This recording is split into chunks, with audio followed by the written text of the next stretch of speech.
TNR gold and diamonds తరుగు తక్కువ బంగారం ఎక్కువ. ఇప్పుడు మన వైజాగ్ లో July 24th grand opening. Chakri song లాగా జగమంత కుటుంబం నాది, ఏకాకి జీవితం నాదని ఎంతమంది నా సీరియల్ పిల్లలు నిజంగా నాకు కొడుకులుగా యాక్ట్ చేసిన వాళ్ళు కానీ కూతుళ్ళుగా యాక్ట్ చేసిన వాళ్ళు కానీ ఎక్కువ జెంట్సే ఎక్కువ అటాచ్ అవుతారు. అమ్మాయిలు అప్పుడెప్పుడు పలకరిస్తారు కానీ అమ్మ అమ్మ అనేసి వీళ్ళు ఎక్కువ ఇంకా వచ్చి చూడడం కానీ, నేను కాల్ లిఫ్ట్ చేయకపోతే ఏమైపోయిందో అమ్మకనేసి, లేకపోతే నా గురించి ఏమన్నా బ్యాడ్ డ్రీమ్ వస్తే అమ్మ ఇలా కల వచ్చింది నువ్వు బాగున్నావా అని వచ్చి చూడడం కానీ డైలీ ఇది జరుగుతుంది. అందుకని నాకు ఆ అమ్మ అవ్వలేదనే ఫీల్ ఎప్పుడు రాలేదు నాకు. ఇంకొక విషయం ఏంటంటే అమ్మ అవ్వలేదని ఒక రకంగా సంతోషిస్తాను కూడా. ఇప్పుడు సోకాళ్ళ అమ్మల్ని అందరినీ చూస్తూ వాళ్ళు అనుభవించే ఒక చేదు సంఘటనలు కానీ పిల్లల గురించి ఆ తీపి సంఘటనలు అనేవి కొన్ని ఉంటున్నాయి, వాటిని ఓవర్కమ్ చేస్తూ చేదు సంఘటనలు ఎక్కువ ఉంటున్నాయి. నా ఇంట్లో కూడా నేను చూశాను, నా అక్కలు కానీ వదినలు కానీ అలా అన్నీ నేను చూశాను. సో అందుకని పర్లేదులే పిల్లలు లేకపోతే ఏమైంది అని, అబ్బా నాకు పిల్ల ఉంటే బాగుండు అని ఎప్పుడు నాకు రాలా. అన్నపూర్ణమ్మ గారు ఎప్పుడు చెప్తూ ఉండేది, ఒక బిడ్డను పెంచుకో వీళ్ళంతా నీ వాళ్ళు కాదు, పెంచుకుంటే మాత్రం నా బిడ్డ అవుతుందా, మన వాళ్ళు అవ్వడం లేదు కదా, నాకు అవసరం లేదమ్మా అన్న. ఇప్పుడు నువ్వు వయసులో ఉన్నావు కాబట్టి నీకు అనిపించదు, కొంచెం వయసు అయిన తర్వాత అరే నాకు ఒక తోడుంటే బాగుండే, నాకు ఒక బిడ్డ ఉంటే బాగుండే అని అనిపిస్తుంది. అంటే ఆవిడ మాటల్లో కొంత నిజం అనిపించినా ఒక స్టేజ్లో తర్వాత కాదు అనిపించింది. మన కడుపును పుట్టిన వాళ్ళే తల్లిదండ్రులు చూడని సందర్భాలు ఎక్కడో మన ఇళ్లలో చాలా చాలా చాలా ఎన్ని హృదయ విదారకమో నిజంగా. అమ్మో వాళ్ళందరికీ పాదాభివందనాలు చేయాలి. నిజంగా నా ఒక్క తల్లి గురించే కాదు, ప్రపంచంలో ఉన్న తల్లులందరి గురించి కూడా ఏదో ఒకటి మాట్లాడాలని నువ్వు మదర్స్ డే అన్న వెంటనే స్పందించి, ఇవాళ మార్నింగ్ కూర్చుని ఉన్నాను ఆలోచిస్తూ, అరే అంజలి అడిగింది ఇద్దామా అని నేనే టక్కున ఫోన్ చేశాను.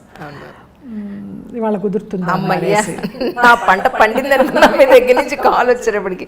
యాక్చువల్లీ మీరు కాల్ చేసేటప్పటికి ఈవేళ మా టీఎన్ఆర్ చనిపోయి 1 year అయింది కరెక్ట్గా. అక్కడికి వెళ్ళాం అందరూ.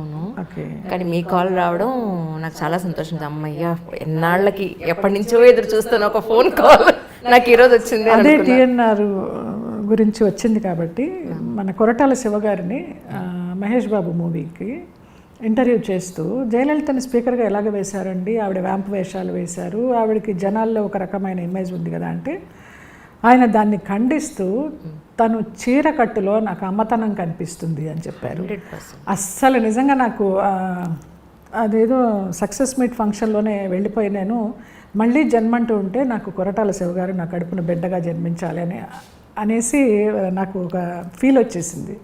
అంత చక్కగా నన్ను డైరెక్టర్స్ అందరూ మంచిగానే చూశారు, మన అమ్మాయి మన జయలలిత బాగా చేస్తుందని. కానీ నాలో ఒక అమ్మతనం కనిపించింది అని చెప్పింది కొరటాల శివ గారు. నిజంగా ఆయనకు హృదయపూర్వక నమస్కారాలు తెలియజేసుకుంటున్నాను. ఈ సందర్భంగా టీఎన్ఆర్ గుర్తుకు వస్తే ఆయన మంచి క్వశ్చన్ అడిగాడు అనిపించింది. ఆయన అడగడం వల్ల ఆయన నా గురించి అంత ఎలివేట్ చేసి మాట్లాడారు. సో అది నాకు ప్లస్ పాయింట్ అయింది. అప్పటిదాకా నన్ను బోరింగ్ పాప అంటున్న వాళ్ళు దాంతో మేడం స్పీకర్ అని పిలవడం స్టార్ట్ చేశారు. క్యారెక్టర్స్ ఏమీ రాలేదు, బట్ నా ఇమేజ్ అయితే మార్చింది, నా ఘనత ఆయనకే దక్కింది. కరెక్ట్ అది. కానీ ఒకటండి, ఒక సినిమాలో ఒక క్యారెక్టర్ మనం ప్లే చేసినంత మాత్రాన, ఒక వేషం వేసినంత మాత్రాన అదే వేషం నెక్స్ట్ సినిమాకి అలాంటి క్యారెక్టర్ వస్తే మళ్ళీ అదే క్యారెక్టర్ చేసిన పర్సన్ గుర్తుకు రావడం అనేది నిజంగా బాధాకరం. ఇప్పుడు అలాగే ఉంది. దాని గురించి మాట్లాడుకున్న కంఠశోష, టైం వేస్ట్ మనకి. పాతకాలంలో గిరిజ గారు, రమాప్రభ గారు, ఎంతమంది కామెడీ ఆర్టిస్టులు, నాగేశ్వరరావు గారు, రామారావు గారు వాళ్ళతోటి హీరోయిన్స్ చేయలేదు. అప్పుడు ఉన్న గట్స్ ఇప్పుడు డైరెక్టర్స్కి లేవా అనిపిస్తుంది. అట్లా హీరోయిన్స్ కూడా వద్దు, మదర్ క్యారెక్టర్, మంచి మదర్ క్యారెక్టర్ ఇవ్వండి అంటే కూడా ఎవరు ధైర్యం చేయడల్లా. సోకాళ్ళు మన చలపతిరావు గారికి, గిరిబాబు గారికి వాళ్ళు అన్ని రేపులు చేసిన విలన్స్ అయినా కూడా వాళ్ళకు ఒక మంచి తండ్రి స్థానం ఇచ్చి వాళ్ళు ఎంతో షైన్ అయ్యారు. అలాగా లేడీస్ని ఎందుకు చూడలేరు, వీళ్ళ అభిప్రాయమా, నిజంగానే జనాలు చూడరా, ఎవరైనా ఇచ్చి చూస్తే తెలుస్తుంది కదా అనుకుంటా. గ్రహణం చేశాను, మంచి క్యారెక్టర్ వస్తుంది అనుకున్నాను, రానేలేదు. దాని తర్వాత నాకు ఇంద్రగంటి గారే నాకు మంచి క్యారెక్టర్ ఇవ్వలేదు. ఎప్పుడు ఆయన దెప్పి పొడుస్తూ ఉంటాను. ఆయన ఇంటర్వ్యూ చూసినా పర్వాలేదు, ఏమండి అంత మంచి క్యారెక్టర్ చేయించారు గ్రహణంలో, తర్వాత నేను ఏ క్యారెక్టర్కి పనికిరాని అనిపించింది అంటే ఆయన ఒకటే ఒక మాట అన్నారు, అమ్మ నీకు ఆ స్థాయి క్యారెక్టర్ నేను ఇవ్వగలిగితే, అలాంటివి ఇప్పుడు సబ్జెక్ట్స్లో లేవు, నేను ఇస్తే అలా ఇవ్వాలి, లేకపోతే ఏదో ఒకటి మన జయలలిత గ్రహణంలో చేశారు కదా అని ఏది పడితే అది ఇవ్వలేని అన్నారు. ఇంకా ఆయన సంస్కారానికి ఒక నమస్కారం. ఇంకా అలా అన్నప్పుడు మనం ఏం చెప్పలేం కదా. కానీ ఒక డైరెక్టరు తలుచుకుంటే కనుక అంతకుముందు ఎలాంటి క్యారెక్టర్స్ చేసినా కూడా తను ఈ వ్యక్తికి ఈ క్యారెక్టర్ చేయించాలి అని అనుకుంటే ఆ సత్తా వాళ్ళలో ఉంటే డెఫినెట్గా అలాంటి అవుట్కమ్ వాళ్ళు తీసుకోగలుగుతారు. ఉన్నా కూడా ఈ చుట్టుపక్కల ఉన్న వాళ్ళు కొంతమంది డైరెక్టర్స్ మాటే వింటారు, ప్రొడ్యూసర్స్ కానీ హీరోస్ కానీ. ఇక వాళ్ళ గురించి వీళ్ళు సఫర్ అవ్వలేరు కదా, మనకేదో ఇవ్వాలి, మనకేదో చెయ్యాలి, మనకేదో లైఫ్ ఇవ్వాలని. అంతే, అడ్జస్ట్మెంట్ లైఫ్ అంతా అడ్జస్ట్మెంట్. అలాగే. అమ్మ పేరేంటండి? అమ్మ పేరు సుశీల. ఓకే, ఎందుకంటే నాన్నగారి గురించే మీరు 1-2 ఇంటర్వ్యూలో చెప్పడం జరిగింది. యాక్చువల్లీ అమ్మ అసలు ఏమీ తెలియదు ఆవిడకి. నాన్న తీసుకొచ్చి పెడితే మాకు వండి పెట్టడం, జడలేసి స్కూల్కి పంపించడం, ఏమీ చదువుకోలేదు, చాలా అమాయకురాలు. అసలు ఏమీ అమ్మ ఒక గైడ్, అమ్మ ఒక టీచర్ అంటారు కదా, అలా కూడా ఏమీ లేదు ఆవిడ. ఆవిడ చెప్పు చేతల్లో పెరగలేదనే చెప్పాలి. మేము మా ఇష్టానికే మేము పెరిగాం. అయితే తల్లిదండ్రుల మాట వింటూ పెరిగాము. ఇది చేయండి అమ్మా అని చెప్పేవారు, అంతే, చదువుకోండి చక్కగా. డాన్స్ అంటారా, అక్కకి నేర్పిస్తున్నప్పుడు నాకు ఆ డాన్స్ ఇష్టమై నేను చేస్తానని ఏడిస్తే మా అమ్మగారు వచ్చి, ఇంత చిన్న వయసులో ఏమొస్తుంది డాన్స్ దీనికంటే, మా మాస్టర్ గారు చింతా రాధాకృష్ణమూర్తి గారు, లేదమ్మా నేను నేర్పిస్తాను, అసలు పిల్లలకి అలాంటి ఇంట్రెస్ట్ ఉండడమే చాలా అరుదు, నేను నేర్పిస్తాను, మీరేమి వర్రీ అవ్వకండి అని చెప్పి ఆయన నాకు నేర్పించారనమాట. అలా ఏది చదవమని కానీ నేర్చుకోమని కానీ ఇది చేయండి అది చేయండి అని కానీ చిన్నప్పటి నుంచి లేవు, అసలు కట్టుబాట్లు లేవు మాకు. పెంచారంతే, మంచి భోజనం పెట్టి మంచి బట్ట ఇచ్చి కావలసిన చదువు చెప్పించి, నాన్నకి మాత్రం నన్ను ఒక పెద్ద డాన్సర్గా చేయాలని, పెద్ద హీరోయిన్ చేయాలని. ఆయనకి అందరూ సినిమా వాళ్ళు ఫ్రెండ్స్, సావిత్రి గారు, జగ్గయ్య గారు, రాజబాబు గారు. గుంటూరులో ఉన్నప్పుడు మా ఇంటికి వస్తూ ఉండేవారు, అటు ఇటు షూటింగ్కి వెళ్ళినప్పుడు వాళ్ళు ఆగేవాళ్ళు. ఇంకా జనాలందరూ గోడల మీద, అప్పుడు ఇళ్ళు అంతా మామూలు ఇళ్ళు, మిడిల్ క్లాస్ ఇళ్ళు. అలా మేము చెన్నై సెలవులకి డాన్స్ నేర్చుకోవడానికి వెళ్ళడం, సత్యం గారి దగ్గరికి, చిర సత్యం గారి దగ్గరికి. అక్కడ మేము బేబీ డాలి అని సులక్షణ, మన శుభోదయం హీరోయిన్, వాళ్ళ ఇంట్లో ఉండడం. వాళ్ళ అమ్మగారు కళ్యాణి అని డాన్సర్ ఆవిడ నాన్న ఫ్రెండ్స్, వాళ్ళ ఆయన మాగా ప్రామన్ గారని జర్నలిస్టు, నాన్న జర్నలిస్టు. అలా ఆ వాతావరణం చూసి నా పర్సనాలిటీ, నా కలరు చూసి దీన్ని హీరోయిన్ చేయాలి అనేసి నా డాన్స్ ప్రోగ్రామ్స్కి ఎంతమంది ఆఫీసర్స్ వాళ్ళు పెద్ద పెద్ద కుటుంబాలు వచ్చి డాన్స్ అయిపోయిన తర్వాత బ్యాక్ స్టేజ్కి వచ్చి, ఆ అమ్మాయికి మేము పెళ్లి చేసుకుంటాము, మాకు ఇవ్వండి, మా ఫ్యామిలీలో ఇవ్వండి అంటే హార్ట్ అసలు పెళ్ళే చేయను, ఆ అమ్మాయి ఒక డాన్సరో హీరోయిన్ అవ్వాలని అలాగా నన్ను డిగ్రీ అయిన తర్వాత ఈ లైన్లోకి తీసుకొచ్చారు. అలా ఆయన మాట వినాల్సి వచ్చింది తప్పించి ఇంకెప్పుడు అంత రిస్ట్రిక్షన్స్తో మేము పెరగలేదు, మమ్మల్ని పెంచలేదు. ఇంట్లో మీరు 5 సంతానం? 5 కదా. అమ్మ పొద్దున్న అసలు ఎన్నింటికి లేచేవారు, ఎలా జరిగేది అదే చిన్నప్పుడు? అమ్మకి ఏమీ తెలియదు అనుకుంటాం, కానీ అమ్మకి అన్నీ తెలుసు. అలారం లేకుండా తెల్లవారుజామున 4 గంటలకు లేవడం తెలుసు, మనం లేవక ముందరే మనకి కాఫీ తెచ్చి ఇవ్వడం తెలుసు, మనం రెడీ అవుతుంటే టిఫిన్ రెడీ చేయడం తెలుసు, స్కూల్కి వెళ్తుంటే లంచ్ బాక్స్ ఇవ్వడం తెలుసు, మనకి ఏదన్నా చిన్న జ్వరం వచ్చినా విలవిల్లాడిపోయి అందరి దేవుళ్ళకి మొక్కేసుకోవడం తెలుసు, మా పిల్లకి బాగుండాలి, మా అబ్బాయికి బాగుండాలి అని. ఇలా తనకి నాలెడ్జ్ లేకపోయినా కూడా అన్నీ తెలుసు. మనం ఏమైనా విదేశాలకు వెళ్ళినా, చదువులకు వెళ్ళినా, లేకపోతే పెళ్ళిళ్ళు చేసుకుని వెళ్ళిపోయినా, మనం పైన విమానంలో వెళ్తుంటే కింద నుంచి నేల మీద నుంచుని టాటా చెప్పడం తెలుసు. ఇన్ని తెలిసిన అమ్మ నాకు దూరం అయిన తర్వాత అనిపించింది, నాకే కాదు నాలాంటి చాలామందికి దూరం అయిన తర్వాత అనిపించింది, అమ్మంటే ఒక సహనమని, అమ్మంటే ఒక త్యాగమని, అమ్మంటే అన్నపూర్ణని, అమ్మంటే అమ్మలగన్న అమ్మ అని, ఇవన్నీ అనిపిస్తాయి. కానీ ఆ అమ్మే లేదు, చాలామంది కోల్పోయాం. నాకు చాలా తొందరగా అమ్మ పోయారు, 99లో పోయారు అమ్మ, నాన్న 2005లో పోయారు.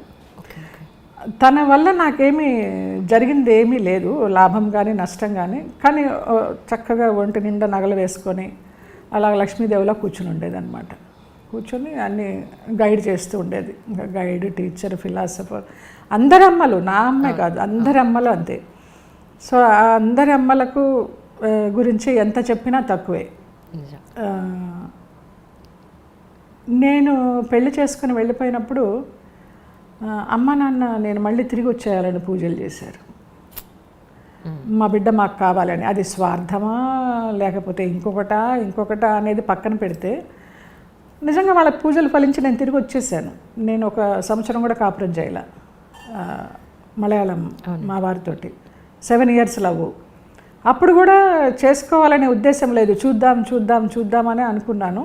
ఇంకా లాస్ట్కి అతను చచ్చిపోతాను అది ఇది అనేసి అంటే అమ్మో నిజమే కాబోలు అనేసుకొని చేసేసుకున్నా.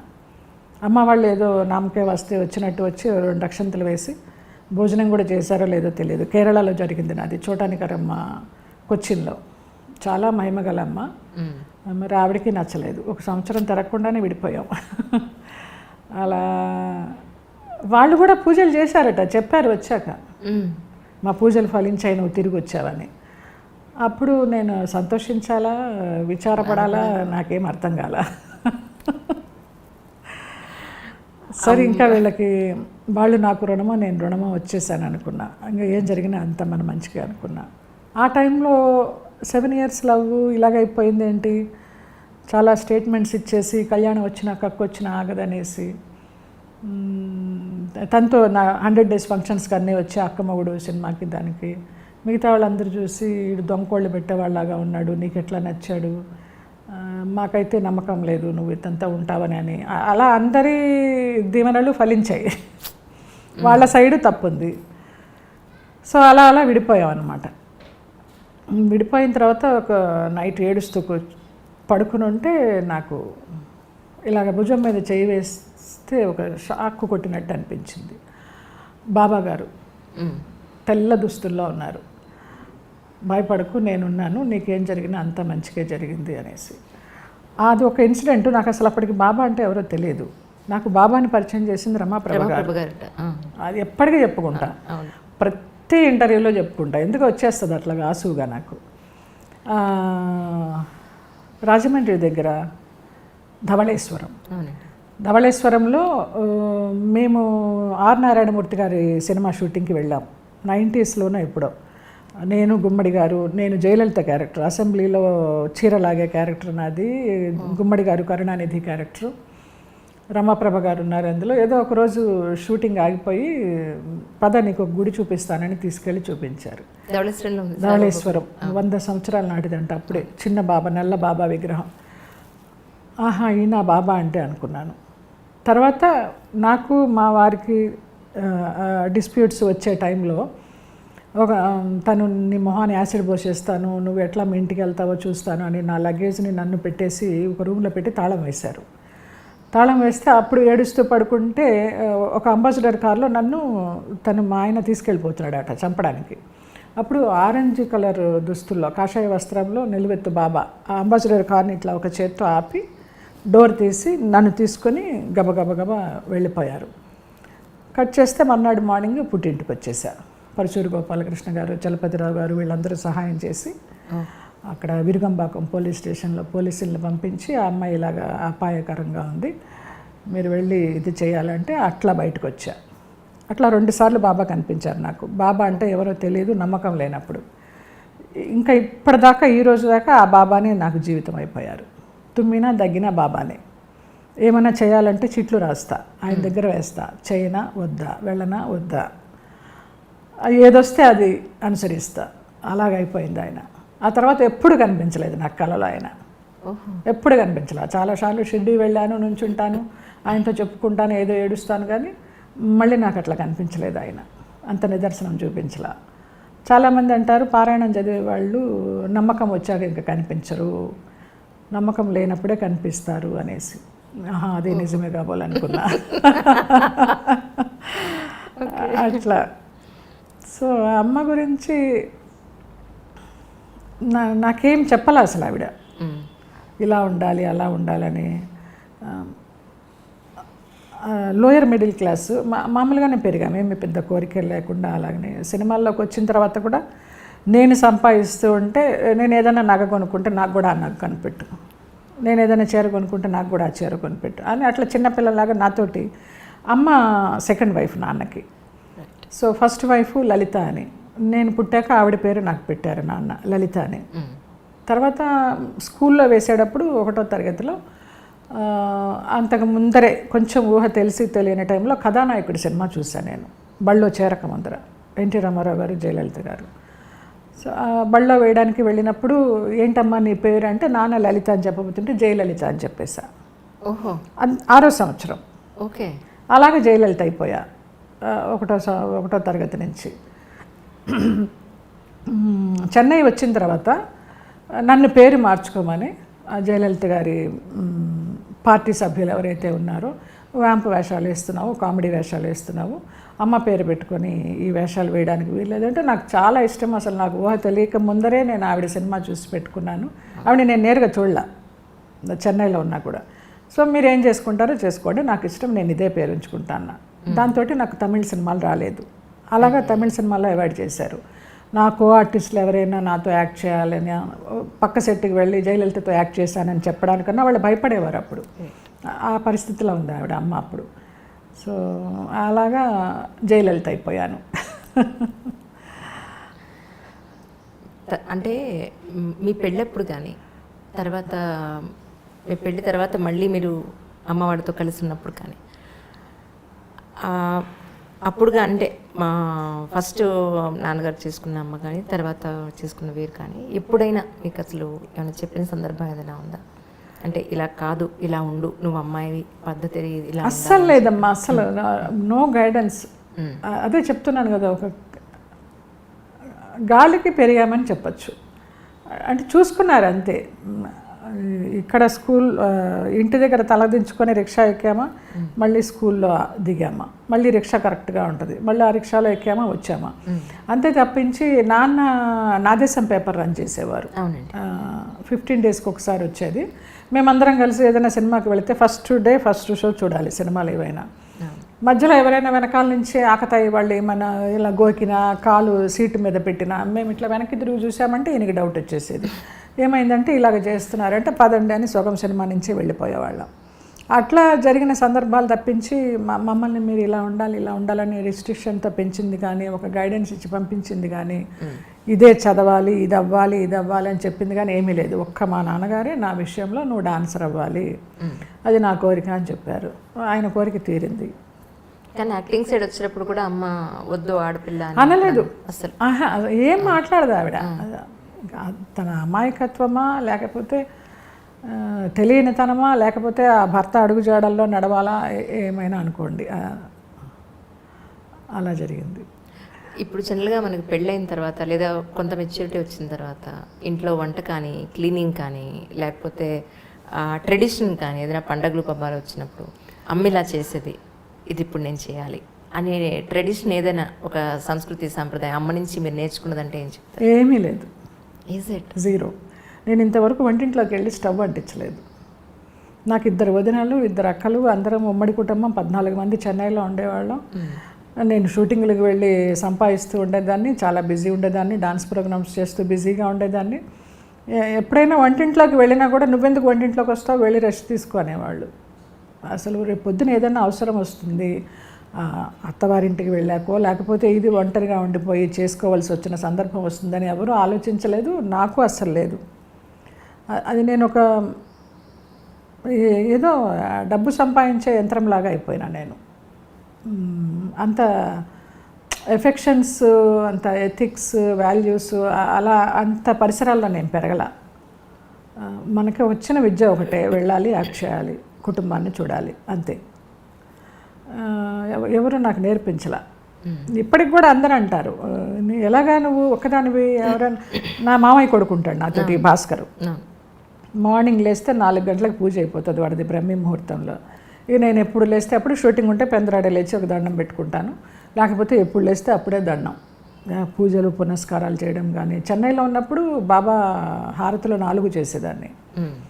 చాలా చాలా పీక్లో ఉండేది భక్తి. నీరసం వచ్చి పడిపోవడాలు, ఆ తెల్లవారుజామున ఆ హారతి చేస్తుంటే ఇంకా తర్వాత ఇది మనకి అచ్చిరాదులే అనుకుని ఒక దండం ఏదైనా వచ్చిన 4 మంత్రాలు చదువుకుంటా. ఏమి అమ్మ ఇలా ఉండు అని ఏమీ చెప్పలేదమ్మ, ఏమి నేర్పించలే. మా పాటికి మేము పెరగడమే అంతే. సో దాంతో వంట రాలేదు. చాలామంది అంటారు సన్యాసులు వంట చేసుకోరు, నిప్పు ముట్టించిన ఏదైనా కాయగూరలు కట్ చేసిన ఏమైనా పురుగులు అవి చేస్తాయి, అవి కూడా పాపం వాళ్ళకని అంటారు కదా. అలాగా ఒక రకంగా సన్యాసి జీవితం. ఏమీ తెలియదు నాకు. ఎప్పుడో ఒక కాలంలో కాఫీ టీ పెట్టుకున్నట్టు గుర్తు, ఇప్పుడు అవి కూడా లేదు. ఏం చేస్తావు ఎవరు లేకపోతే ఆ భాస్కర్ కూడా ఏదైనా పని మీద వెళ్ళిపోయాడు అనుకో, లేకపోతే వాడికి ఏమైనా ఉద్యోగం వచ్చి వెళ్ళిపోయాడు, ఏం చేస్తా, స్విగ్గీలు ఉన్నాయి ఎదురుకుండా ఉంటారు రెంట్కున్న వాళ్ళందరూ, సంధ్య అని వాళ్ళు, పైన లక్ష్మి అని, జయమ్మ అక్క అనుకుంటూ ఏమి కావాలంటే అవి తీసుకొచ్చేస్తారు పొద్దున కాఫీ దగ్గర నుంచి. ఇంకా నాకేం అవసరం, నేర్చుకునే అవసరం రాలా. ఆ లోటు కూడా నాకు తెలియదు.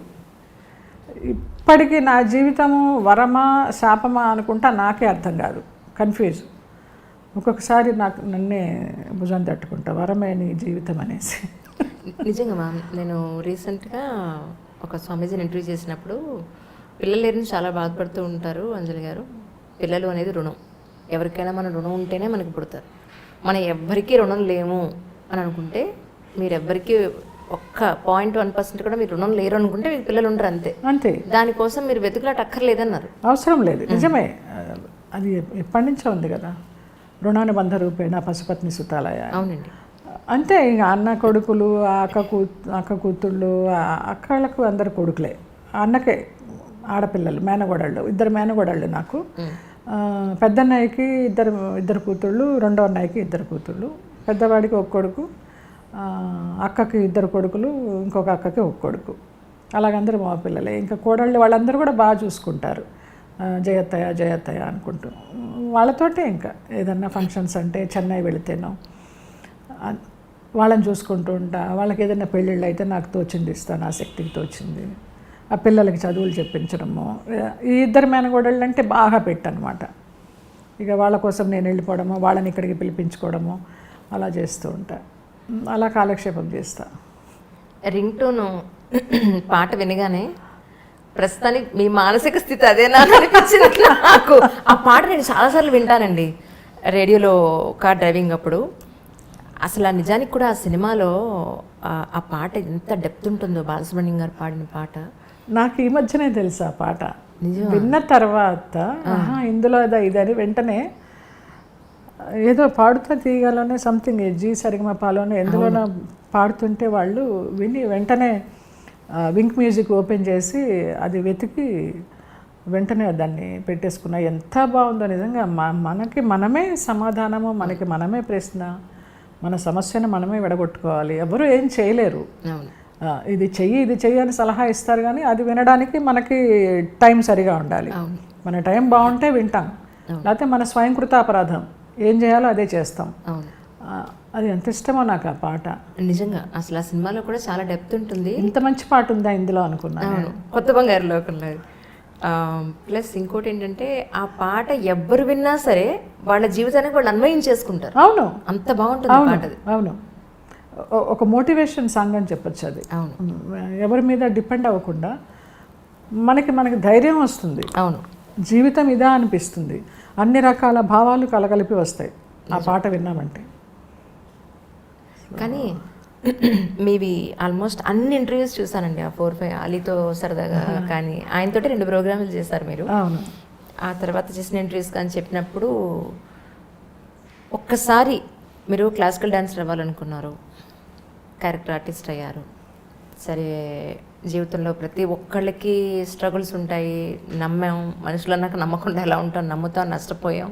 రైట్, ఇప్పుడు ప్రస్తుతానికి ప్రశాంతంగా సంతోషంగా ఉన్నారు. రైట్, వాట్ నెక్స్ట్ అంటే ఏం చెప్తారు? నేను ఎప్పుడు ఫ్యూచర్ గురించి ఆలోచించలేదమ్మా. రేపేంటి అంటారే, ఇప్పుడు ఎలా గడిచింది అప్పుడు అలాగే గడుస్తుంది. నాకు అసలు ఒక ప్లానింగ్ లేదు. ఎంతోమంది బాగా డబ్బు ఉన్నప్పుడు అక్కడ కొని పడే స్థలం ఇక్కడ కొని పడే ఇదిగో ఇవాళ ఎన్ని కోట్లయింది, మనకి ప్రాప్తం లేదు అంతే. మనకి ఏది ప్రాప్తమో అదే మన దగ్గరికి వస్తుంది. మనం ఎంత ఆరాటపడినా అది ఎన్ని కోట్లున్నా అది మన దగ్గరికి రాదు. ఆ ఫిలాసఫీతో వెళ్ళిపోతూ ఉంటాను. నాకు ఆ కర్మ సిద్ధాంతాన్ని నమ్మితే హాయిగా ప్రశాంతంగా ఉంటుంది నాకు. చాలామంది ఇలాగ ఒంటరిగా ఎంతకాలం ఉంటా ఉంటారు. ఇది ఒంటరితనం కాదు, ఏకాంతం. ఏకాంతంలో ఉన్న ఆనందం అనుభవిస్తున్నానని చెప్తా నేను ఒంటరిని కాదు అని చెప్తా. సో రేపేంటనేది లేదురా, వెళ్ళిపోతుంది. నా ఆయుష్ ఉన్నంత వరకు, ఎంత ఆయుష్ ఉందో తెలీదు, ఆరోగ్యంగానే ఆనందంగానే వెళ్ళిపోతాననే ఒక పూర్తి విశ్వాసంతో బతుకుతున్నాను.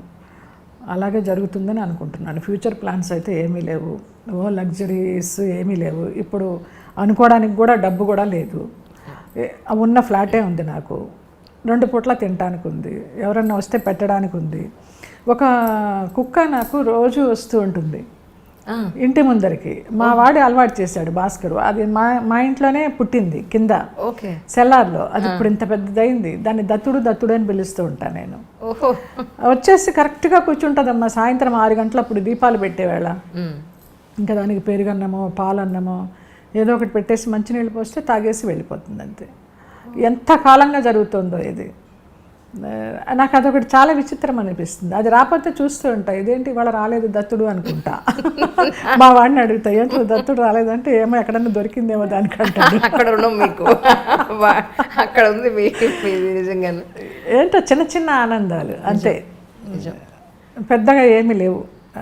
ఒక్క మానస సరోవర్ వెళ్ళాలి నా జీవితంలో కోరిక, ఒక కోరిక. చాలా వరకు యాత్రలు చేశాను. ఆ మానస సరోవర్ తీసుకెళ్లే వరకు నన్ను ఆరోగ్యంగా ఉంచు. అక్కడికి వెళ్ళిన తర్వాత నీ ఇష్టం, నీలో ఐక్యం చేసుకుంటావా, మళ్ళీ వెనక్కి పంపిస్తావా, ఇంకా ఏమన్నా రుణానుబంధం ఉంటే నీ ఇష్టం అనుకుంటా. అది ఎప్పుడు వెళ్తానో తెలీదు. నెక్స్ట్ ఇయర్ ఏదో రోడ్డు వేస్తున్నారు, చైనా నుంచి వెళ్ళక్కర్లేదు అని ఏదో చెప్పారు. దానికోసం కలగంటున్నా. అంతవరకు ఆరోగ్యంగా ఉంచని అంతే. ఆరోగ్యంగా బంగారంలో ఉంటారు మీరు. రమాప్రభు గారిని మళ్ళీ కలిసారండి తర్వాత? లేదమ్మా, ఎప్పుడన్నా ఫోన్లో మాట్లాడతాను. మాట్లాడితే 3 సరిగా అంటే బాగా మాట్లాడతారు, లేకపోతే ఇక తెలిసిన విషయమే కదా, దేపి పొడుస్తారు. ఏంటి ఇంకా గుర్తున్నానా, చచ్చిపోయాను అనుకున్నానే నువ్వు ఫోన్ చేయకపోతే అంటారు. కొంచెం ఆ మాటలు వినాలంటే బాధ. సరేలే పెద్ద ఆవిడ అనిపిస్తుంది. ఎప్పుడు ప్లాన్ చేస్తున్నా మదనపల్లి వెళ్ళి చూద్దామని. నేను చిట్టిబాబు గారు వెళదాం బావా అంటూ ఉంటా. వెళదామంటారు కానీ ఇంకా చూసే సందర్భం ఇంకా ఏమి అందరికీ కలిసి రావడం లేదు. రాళ్ళపల్లి గారికి మీకున్న అనుబంధాన్ని ఒకసారి సందర్భంగా తలుచుకుందాం అండి. ఎందుకంటే రాళ్ళపల్లి గారితో 2-3 సార్లు నేను మాట్లాడినప్పుడు ఆరోగ్యం సహకరించట్లేదమ్మా, ఈటీవీ వాళ్ళకి ఏదో వంట ప్రోగ్రామ్ చేస్తున్నాను కానీ అస్సలు కూర్చోలేకపోతున్నాను. ఎక్కువ టైము వాళ్ళకు కూడా 15 గంట కూర్చుని ఒక 5 నిమిషాలు చేసి కూర్చుంటున్నాను. ఈసారి మా జయం వచ్చినప్పుడు నేను పిలుస్తాను, మనందరం కలిసి కవర్లు చెప్పుకుందామని 2-3 సార్లు నాతో. నిజంగా వాళ్ళ ఇంటికి వెళ్ళి భోజనం చేస్తుండేదాన్ని నేను. ఈ చిట్టిబాబు గారింటికి అన్నారు, అనంత్ ఇంటికి, రాళ్లపల్లి గారింటికి, ఆ చలపతిరావు గారు మధురానగర్లో ఉన్నప్పుడు వాళ్ళ ఇంటికి అందరం కలిసి భోజనం చేస్తూ ఉండేవాళ్ళం. వంటలన్నీ చేసుకుని చక్కగా. ఆయన జల అని పిలిచేవారు. జయలలితని జల అని షార్ట్ ఫామ్లో పిలిచేవారు. ఎక్కువ వంశీ గారి పిక్చర్లన్నీ కలిసి చేసాము. ఆయన బావా అంటూ ఉంటాను. ఆ కూతురుతోటే ఆయన సగం చనిపోయినట్టే లెక్క, అలాగైపోయినారు ఆయన. మంచి ఫ్యామిలీ. భరణి గారికి కూడా గురుతుల్యులు ఆయన. అవునండి, అవును. ఆయన చనిపోయినప్పుడు కూడా భరణి గారు అదే అన్నారు, మా గురువు గారు కాలం చేశారు చూసావా, ఎంట్రీ చేయమంటే అలా ప్రొలాంగ్ అయిపోయింది. ఆయన ద్వారానే యాక్చువల్లీ నేను ఆయన నెంబర్ తీసుకుని అప్పుడు మాట్లాడడం జరిగిందనమాట. నాకు ఇంటర్వ్యూ చేయడానికి ఏం లేదమ్మా, కొన్ని సంఘటనలు, నచ్చని సంఘటనలు ఏమైనా చెప్పేస్తానేమో, దాని ద్వారా మనుషులు బయటకు వస్తారేమో, అనవసరంగా ఇంకొకళ్ళని బ్లేమ్ చేయడం ఎందుకు. మన టైం ఇంతే, ఇప్పుడు ఫామ్లో లేము, అందుకని మనల్ని ఎవరు అంతగా పట్టించుకోవడం లేదు, చిన్న చూపు చూస్తున్నారు అనే ఒక ఫీలింగ్ ఉంటుంది. కానీ మళ్ళీ వాళ్ళని ఎందుకు బ్లేమ్ చేయడం, వాళ్ళ బిజీలో వాళ్ళు ఉంటారు. మనల్ని గుర్తుపెట్టుకోవాలనో లేకపోతే మనకి క్యారెక్టర్ ఇవ్వాలనో మనల్ని పలకరించాలనో వాళ్ళకి అవసరం లేదు. కానీ ఆ కాలంలో రామానాయుడు గారు వాళ్ళు ఉన్న కాలంలో నిజంగా ఎంత హాయిగా ఉండేదో. ఫోన్ చేస్తూ ఉండేవారు ఆయన, రాజలలిత కాసేపు కూర్చుందాము, కాఫీ తాగిపో, నాకు నిన్ను చూస్తే ఆత్మీయురాల్లాగా అనిపిస్తుంది, ఇప్పుడు వాళ్ళు ఎవరు సరిగా మాట్లాడరని. అట్లా ఏ ప్రొడ్యూసర్ అమ్మా పిలుస్తారు, స్టార్ ప్రొడ్యూసరు. ఇప్పుడు నేను మా టీవీ సీరియల్ పిల్లలే ఏదో చిన్న సినిమా తీసుకున్నారు, రుద్రం కోట అని. అయితే దానికి టైటిల్ లాంచ్ కోసం మోహన్ బాబు గారిని అడిగితే వెంటనే స్పందించి వచ్చారు. నాకు జయలలిత అంటే చాలా ఇష్టము, అమ్మాయి అంటే చాలా గౌరవం అని వచ్చారు, చేశారు. మీడియా వాళ్ళకు కూడా ఆశ్చర్యం. ఆయన వచ్చే నిమిషం దాకా నన్ను సతాయిస్తూనే ఉన్నారు, వస్తారా, నిజంగా వస్తారా అని. అదేంటండి అలాగ అడుగుతున్నారు అంత అపనమ్మకంగా? వస్తానని మాట ఇచ్చిన తర్వాత పెద్ద మనిషి మాట ఎట్లా తప్పుతారు అంటే వాళ్ళందరూ గుసగుసలు ఆడుకోవడం విని నిజంగా నాకు టెన్షన్ వచ్చి చెమటలు పట్టేసినాయి. ఏంటి రారా ఈయన అని. కరెక్ట్గా దిగారు, టైంకి దిగారు ఆయన. అప్పుడు వాళ్ళందరూ కామ్ అయిపోయినారు. అయ్యో, నేను ఆ వీడియో చూసి ఆ సినిమా మీదే అనుకున్నాను నేను. కాదమ్మా, వీళ్ళు ఆ పిల్లలు నన్ను అమ్మ అమ్మ అంటూ ఉంటారు. రాము అనిల్ అనేసి డైరెక్టరు, ప్రొడ్యూసరు కమ్ హీరోస్ వాళ్ళంతా. ఇప్పుడు జానకి కలగనలేదని ఒక సీరియల్ వస్తుంది మాలో, రాసి చేస్తోంది. ఆ సీరియల్ ప్రొడ్యూసరు, డైరెక్టరు. నాకేదో సర్ప్రైజ్ ఇద్దామనుకుని నేనంతా డబ్బు పోగొట్టుకొని కూర్చుని ఉంటే జయలలిత సమర్పించంటే చూసిన వాళ్ళందరూ ఏమనుకుంటారు, ఆహా ఇవిడ వేషాలు వేస్తున్నట్టుంది, డబ్బు ఉండి కూడా లేదని చెప్తోంది, సినిమా తీసింది, మనకి వేషం ఇవ్వలేదని అట్లా రివర్స్ అయింది నాకు. ఆ జయలలిత సమర్పించని చూడంగానే నేను మీకు పంపించాను, చూసాను నేను లింక్. వాళ్ళు ఏదో నేను ఆనందిస్తాను అనుకున్నారు, వాళ్ళకి పెట్టాల్సిన 4 అక్షంతలు పెట్టాను. ఏంట్రా ఈ పని, అది నేను యాక్ట్ చేశాను కాబట్టి నేను వెళ్ళి అడిగితే కొంచెం ఆ ఫేస్ వాల్యూ తోటి 35 సంవత్సరాలుగా ఇండస్ట్రీలో ఉన్నాను కదా అని ఎవరన్నా ఒప్పుకుంటారని మిమ్మల్ని వెంట పెట్టుకుని వెళ్ళి నేను మాట్లాడుతున్నాను. నాకైతే ఇది నచ్చలేదు, ఇంతమందికి నేను శత్రువుని అయిపోయినాను అని చెప్పాను. సారీ అమ్మ, బాగుంటుంది, మాకు ఇంత చేశారు కదా, మేము గౌరవంగా వేసుకున్నామంటే ఇంకేం మాట్లాడతాము. అలా అల్లు అరవింద్ గారి దగ్గరికి వెళ్ళాను. ఓటీటీ మూవీ కదా, ఆహాలో ఏమన్నా చేసుకుంటారా అనేసి డైరెక్ట్గా ఆఫీస్కి వెళ్ళానమ్మా. వెళ్తే కరెక్ట్గా అప్పుడే ఆయన మీటింగ్లో కూర్చున్నారు. చాలా పెద్ద మీటింగు, సాయంత్రం వరకు ఫ్రీ అవ్వరు, మీకు సాయంత్రం కాల్ చేస్తాము, నెంబర్ ఇచ్చి వెళ్ళండి అన్నారు. ఈ రోజు వరకు కాలేదు. ఎన్ని నెలలు అయిపోయిందో. అంటే చిన్న ఆర్టిస్టులను ఎంకరేజ్ చేస్తాము, చిన్న సినిమాలని ప్రోత్సహిస్తాము అని చెప్పి మనం నేరుగా వెళ్ళినా కూడా 38 సంవత్సరాలు ఏం సంపాదించాము అని ఇండస్ట్రీలో వెనక్కి తిరిగి చూసుకుంటే ఏమి సంపాదించలేదు అనిపిస్తుంది. కానీ ఈ రామానాయుడు గారు వాళ్ళు ఉన్న కాలంలో, జంజాల గారు కానీ, ఈవీవి గారు కానీ, వీళ్ళందరూ ఉన్న కాలంలో, మొన్న కాలం చేసిన శరత్ గారు కానీ అసలు ఫోన్ చేసి కనుక్కునేవారమ్మా, ఎలా ఉన్నావు, క్యారెక్టర్స్ ఉన్నాయా లేవా, మేము క్యారెక్టర్ ఇవ్వలేకపోయినా నీకేమైనా సహాయం చేస్తాము, కావాలంటే చెప్పు అని రామానాయుడు గారు ఎన్నిసార్లు అడిగిన సందర్భాలు ఉన్నాయో. అలాగే పరుచూరి గోపాలకృష్ణ గారు, ఆ బ్రదర్స్ తోటి నాకు ఎక్కువ పరుచూరి గోపాలకృష్ణ గారితో ఆయన నా గుర్తుల్యులని అనుకుంటా ఎప్పుడు కూడా.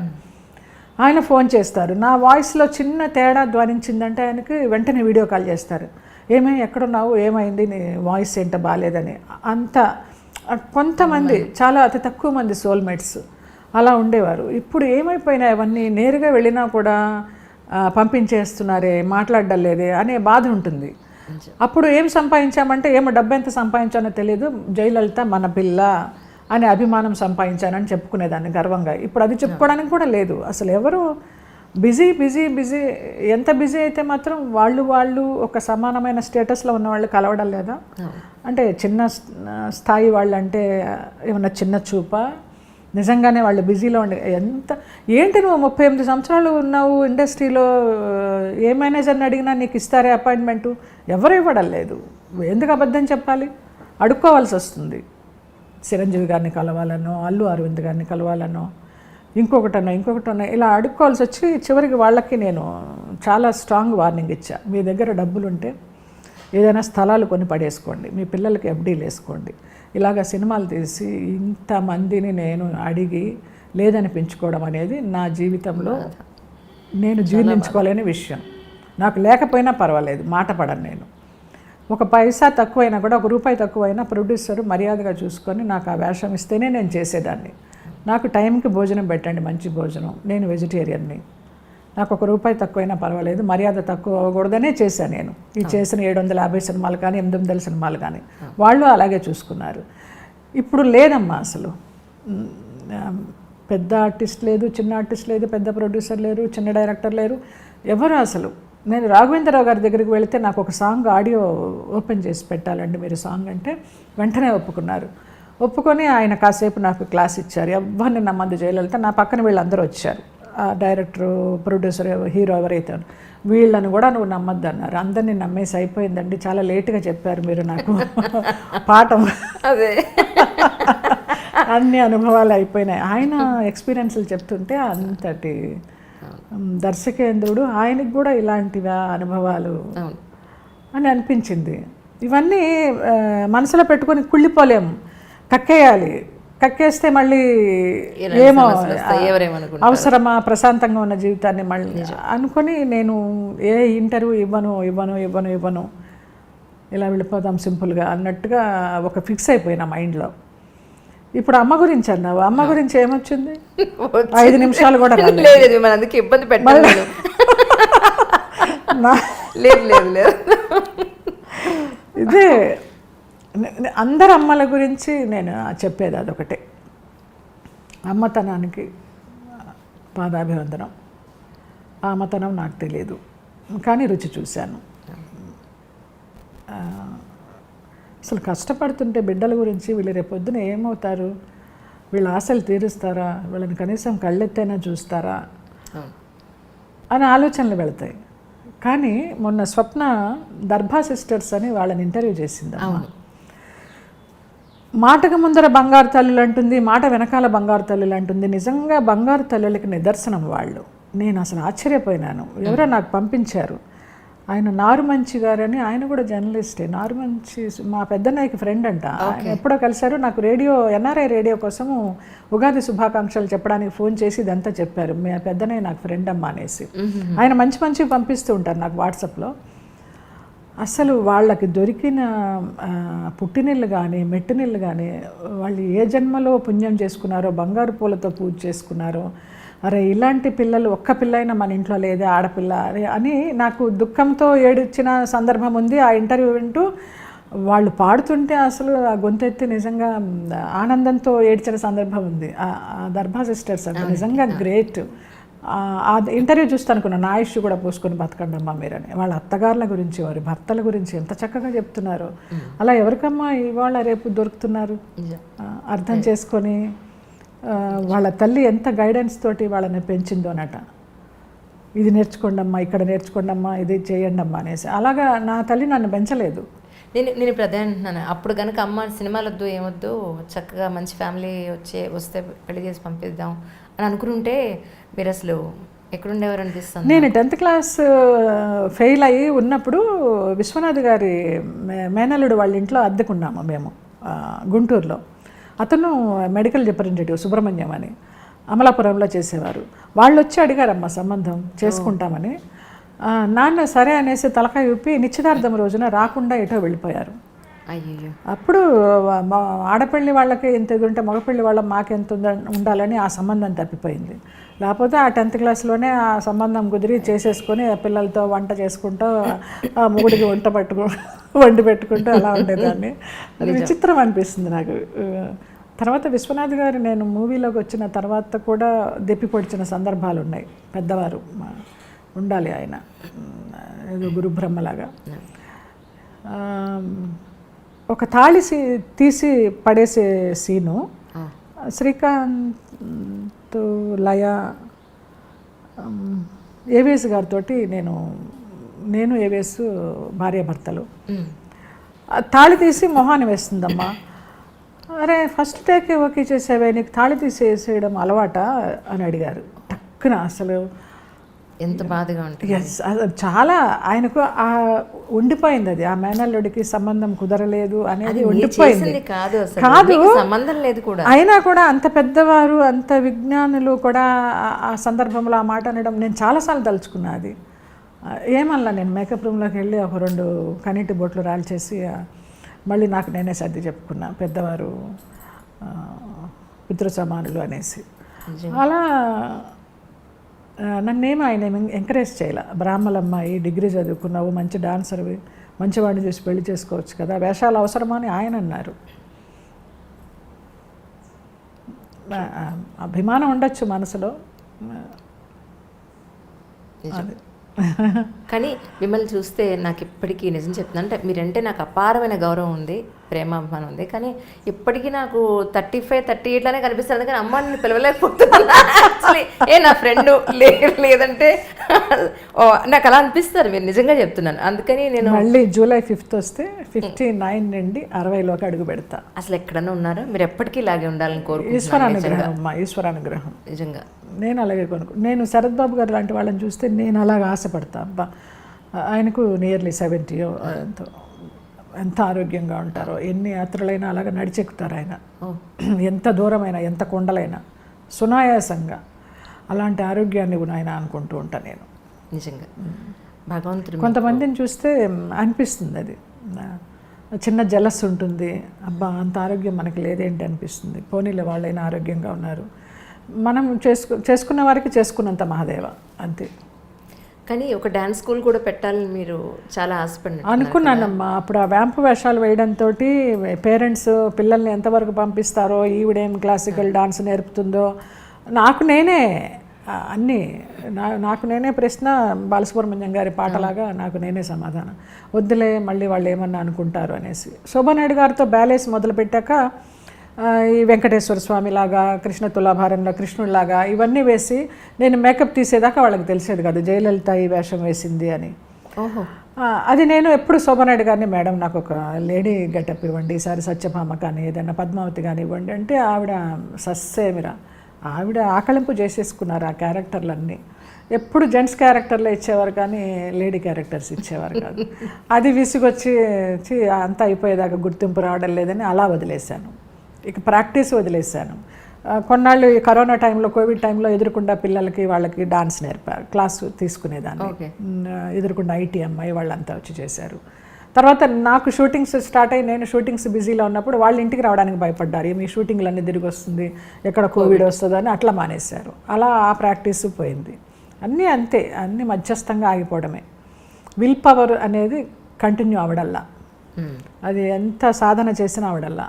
అది ఇంకా అవుతుందా అవదా తెలీదు. కూర్చొని చేసుకుంటూ ఉంటాం మెడిటేషన్. విల్ పవర్ కావాలని, కావాలంటే కాదుగా, సాధన కూడా చేయాలి కదా. మీకుందండి, మీకుంది కాబట్టే నిజంగా ఇప్పటికీ మీరు అన్నీ తట్టుకుని ఇంత ఆ ముఖం మీద అదైతే వాస్తవం. తట్టుకుంటా, ఏది నేను సీరియస్గా తీసుకోను. ఇప్పుడు ఇంతకాలానికి ఇన్ని ఒడిదుడుకులు చూసినా, ఎంత మోసపోయినా, అన్ని రకాలుగా చావు అనేది మాత్రం నా మైండ్లో రానేలేదు. చచ్చిపోవాలని, బ్రతికి సాధించు. ఎవరికైనా అదే చెప్తాం. నేను భరణి గారు తీసింది కూడా కీ అనే సినిమా. అవునండి. జిడ్డు కృష్ణమూర్తి గారి క్యాప్షన్. 100 చావుల కన్నా ఒక బతుకు గొప్పదో ఏదో క్యాప్షన్ ఆయన. నేను తప్పు చెప్పకూడదు, గుర్తు రావడల్లా ఇప్పుడు. అలాంటి ఒక సినిమా తీసి ఒక రైటరు, దిలీప్ అనే రైటరు, ఇప్పటికీ నాకు అమ్మ అని పెడుతూ ఉంటాడు. నువ్వు ఎలాగ వాయిస్ మెసేజ్లు పెడతావు, అమ్మ అని అంత ఆత్మీయంగా పిలుస్తూ, అలాగే మీరు పెట్టిన భిక్షమ్మ ఇది, ఈ ప్రాణభిక్ష, ఇప్పుడు చిన్న చిన్న షార్ట్ ఫిలిమ్స్ చేసుకుంటూ మంచిగా పొజిషన్లో ఉన్నాడు తను. ఒక వారం ముందర చనిపోవాలనుకున్న అతను మా కీ మూవీ చూసి, ఆ షార్ట్ ఫిలిం చూసి అతను ఆ ఆలోచన నుంచి విరమించుకొని ఇప్పుడు భార్య బిడ్డలతోటి ఒక మంచి పొజిషన్లో ఉన్నాడు. ప్రతిరోజు పెడతాడు ఆయన, మీరు పెట్టిన ప్రాణం అనేసి. ఏమి లేదండి, మీకు ఆయుష్ ఉంది, ఇంకా ఏదో సాధించాలి, అందుకే మిమ్మల్ని భగవంతుడు తీసుకెళ్ళలేదు అంటూ ఉంటా. అతిశయోక్తిగా ఉంటుంది ఇవన్నీ చెప్పుకుంటే. నాకు ఎల్బి శ్రీరామ్ గారు చాలా షార్ట్ ఫిలిమ్స్ తీస్తున్నారు. అవును, నేను అనుకున్నాను యాక్చువల్లీ ఆయన ఎవరెవరినో ఆర్టిస్టులను తీసుకొస్తాను. అవును, నేను కూడా మొన్న చూసానమ్మా. మీరు ఉన్నారు కదా, నన్ను ఎప్పుడు అప్రోచ్ అవ్వలేదురా. అసలు నాకు అనిపిస్తుంది ఏంటంటే, ఎవరైనా సరే ఒక సినిమా తీసేటప్పుడు సోన్స్ వాళ్ళు ఉన్నారన్న విషయం మర్చిపోతారేమో, అందువల్ల గుర్తురామేమో తెలియదు మరి. నేను మొన్న ఏదో చూసా, ఏజ్కి సంబంధించిన సబ్జెక్ట్ ఏదో. అవును, ఆ ఏజ్లో బ్రేకప్ ఏంటో ఏదో చూసే, అరే ఈయన మంచిగా చేస్తున్నారే అనుకున్నాను నేను. నన్ను ఎందుకు పిలవరు, కరెక్ట్ ఇవాళ గుర్తు చేసావు. మొన్న 3 days బ్యాక్ అనుకున్నాను నేను, అదేదో చూసి ఆ వీడియో క్లిప్ యూట్యూబ్లో. మనం కూడా చేయొచ్చు కదా, చిన్నవి బాగుంటాయి. నేను ఒకటి చేశాను, నాగబాబు గారి దగ్గర రాజా అని ఒక అబ్బాయి ఉంటాడు. వాడు ఒక వెబ్ సిరీస్ తీశాడు, 5 episodes 6 episodes. రామానాయుడు గారి ఇన్స్టిట్యూట్లో నేర్చుకున్న పిల్లలమ్మ. మొన్న డబ్బింగ్కి వెళ్ళాను. అది మోస్ట్ ఎలిజిబుల్ సింగిల్స్ ఏదో దాని పేరు. అసలు ఎంత చక్కగా తీశారో. మొన్న డబ్బింగ్ చెప్తే నేను స్టార్టింగ్ షాట్ నుంచి ఎండ్ షాట్ వరకు అబ్బాయిని మెచ్చుకుంటూనే ఉన్నా. కిరణ్ అని అతని డైరెక్టర్. ఎంత బాగా చేసావు కిరణ్, ఎంత న్యాచురల్ లైట్, ఎంత న్యాచురల్. నన్ను నేను చూసుకుంటే ఆ జయలలిత గారిని చూసుకున్నట్టు అనిపించింది నాకు. అంత న్యాచురల్గా ఉన్నా నేను. ఉంటే ఆ రాజా ఎక్కడో దుబాయ్ కంట్రీస్లో ఎక్కడో జాబ్ చేస్తున్నాడు. తను నాకు వాయిస్ మెసేజ్ పెట్టాడు, అమ్మ డబ్బింగ్ చెప్పారట, ఎలా ఉంది, మీరైతే నిర్మహమాటంగా చెప్తారు, దాచరు, నేను మళ్ళీ నేర్చుకుంటాను, తప్పుల నుంచే కదా మరి నన్ను నేర్చుకుంటానంటే అసలు ఇంత వంక పెట్టడానికి లేదు రాజా. నన్ను నేను అంత అందంగా, అంత సింపుల్గా, అంత మంచి క్యారెక్టర్లో చాలా కాలం తర్వాత చూసుకున్నాను. వాడికి తల్లిగా చేశాను నేను. అసలు నీకు చెప్పడానికి ఏమీ లేదు, నువ్వు ప్రొసీడ్ అయిపోవడమే, నువ్వు ఇంకా నీకు మంచి సబ్జెక్ట్స్ ఉంటాయని చెప్పాను. ఎంత నచ్చిందో నాకు, చాలా సాటిస్ఫాక్షన్గా అనిపించింది. అంత బాగా తీశారు అది. సూపర్. అస్సలు ఏమీ లేదు, ఇలా ఈ లిప్స్టిక్ కూడా వేసుకోలేదు నేను. ఇప్పుడు వచ్చేటప్పుడు మరి అంత ఫ్లాట్గా ఉంటుందని కొంచెం న్యాచురల్ బ్యూటీ. నిజం చెప్పాలంటే మీకు అసలు ఏ మేకప్ ఇష్టం లేదు. టీవీలో నగలేసేసుకోమంటారు, పడుకునేటప్పుడు కూడా నగలేసుకోవాలి, ఫుల్ మేకప్తో పడుకోవాలి. అది ఆ సీరియల్ కూడా శ్రీరామ్ నాకు చాలా కష్టకాలంలో ఉన్నప్పుడు తను నాకు మళ్ళీ చేయూతనిచ్చినట్టుగా, అమ్మ మీరు చేయాలి, ఇలా కూర్చోవద్దు ఇంట్లో, మీరు ఆలోచిస్తూ ఉంటారని చాలా అభిమానంగా పిలిచాడు ఆ పిల్లాడు. దానికి అంతే మంచి పేరు వచ్చింది. నేను తిరుపతి కానీ ఎక్కడికైనా వెళితే దర్శనానికి ఏర్పాట్లు ఉంటాయి, ఎప్పుడు అంత పెద్ద ఇన్ఫ్లుయెన్స్ ఉండదు, కానీ మామూలుగా వెళ్ళి చూడడమే అట్లా లైన్లో. ప్రేమ ఎంత మధురమో, ఆర్యవర్ధన్ తల్లి అని చెప్పి నన్ను ఒక పక్కన నుంచోబెట్టేసి దేవుడు ముందర అలా చూపించారమ్మా. నాకు ఎంత ఆనందం వేసిందో నిజంగా. ఇన్ని వందల సినిమాలు చూస్తే కూడా రాని గుర్తింపు అలాగ నుంచోబెట్టి చూపిస్తే వచ్చిన వెంటనే వీడి షెడ్యూల్, డైరెక్టర్ని హక్ చేసేసుకున్నాను, శ్రీరామ్ని హక్ చేసేసుకున్నాను. ఏంటమ్మా అంటే ఆర్యవర్ధన్ తల్లి అంటే నాకు ఎంత మంచి దర్శనం లభించిందో తెలుసా అంటే వాడు కళ్ళమ్మడి నీళ్ళు తిప్పుకున్నాడు. అలాగా ఆ ఒక్క సీరియల్ చేస్తూ వచ్చానమ్మా ఇప్పటిదాకా. ఇంకేం సీరియల్స్ ఒప్పుకోవడాల. త్రినయనిలో ఏదైనా గెస్ట్గా అడుగుతారు, మంచి క్యారెక్టర్ ఎప్పుడన్నా పెద్దమ్మలాగా. మన శాంతబయటికి వరప్రసాద్ రెడ్డి గారు అయితే వీరాభిమాని ఒక కాలంలో ఆ త్రినయని సీరియల్కి. తర్వాత ఆయన తప్పప్పులు చెప్పడం స్టార్ట్ చేసేసరికి వాళ్ళందరూ ఆయనకి భయపడి ఫోన్లు అవాయిడ్ చేయడం స్టార్ట్ చేశారు, ఆయన చూడడం మానేశారు. ఎప్పుడు నన్ను తిడుతూ ఉంటారు చేసి, నువ్వు వచ్చినంతసేపు బాగుందమ్మా, నీ క్యారెక్టర్ పెంచమనమ్మా, ఆ రైటర్ ఎవరో చెప్పమ్మా, నేను రిక్వెస్ట్ చేస్తానని. అంత పెద్ద ఆయనకి ఏం అవసరమమ్మా, నీ క్యారెక్టర్ వచ్చినప్పుడల్లా పాజిటివ్గా ఉంది, బాగుందని. వాళ్ళు అదే చెప్పారు, మీ క్యారెక్టర్ వచ్చిన ఆ కాసేపు కొంచెం మాకు రేటింగ్ పెరుగుతుందండి. నిజమా అనుకున్నాను, ఎవరు చెప్పరు కదా. అంటే మీకు అందులో ఇచ్చిన క్యారెక్టర్, మీ యాక్షన్ అంతా కూడా చాలా ప్రశాంతంగా ఉంటుంది. రెగ్యులర్ సీరియల్స్లో ఉండే ఆ డ్రామా ఉండదు యాక్చువల్లీ. మూవీస్ అయితే ఏమీ రావడం లేదు నాకు, ఎప్పుడో చూడడానికి ఎవరు తెలియదు, ఏమీ రావడం లేదు. ఎప్పుడైనా ఇలాగ ఆ ఒక సీరియల్ రెగ్యులర్గా కంటిన్యూ చేయడం, ఆ సీరియల్ అయిపోతే కూడా ఇంకా చేయకూడదని నిర్ణయం చేసుకున్నాను. నచ్చడల్లా చాలా ఆర్టిఫిషియాలిటీ సీరియల్స్. జనాలు తిడుతూనే ఉంటారు, చూస్తూనే ఉంటారు. మంచి సినిమా, మంచి క్యారెక్టర్ వస్తే చేస్తారండి? తప్పకుండా చేస్తా. రేపేదో భీమవరంలో మూవీ తను ఆర్జీవి దగ్గర డైరెక్షన్ చేసిన అబ్బాయి, అతని పేరు దిలీప్ ఏదో, అమ్మోరు సినిమాలో రమ్యకృష్ణ గారు ఇలాగా ఒక క్యారెక్టర్ ఆ ఊళ్ళో ఒక భక్తురాల్లాగా ఆ క్యారెక్టర్ ఏదో అడిగారు. రేపు 6th ఎప్పుడో వెళ్తాను అనుకుంటా, అవుట్డోర్ భీమవరం. నిజంగా మీరు ఎప్పుడు ఇదే చక్కటి నవ్వుతోటి ఇలాగే ఆరోగ్యైశ్వర్యాలతో ఉండాలి. అట్ ద సేమ్ టైం ఇంకా మంచి సినిమాలు ఇప్పుడు ఇక్కడి నుంచి మీ సెకండ్ ఇన్నింగ్స్ అన్నట్టుగా మంచి క్యారెక్టర్స్ రావాలి. నేను అసలు నీకు ఇంటర్వ్యూ ఇవ్వను అని చెప్పి రావడము, మదర్స్ డే అనేసి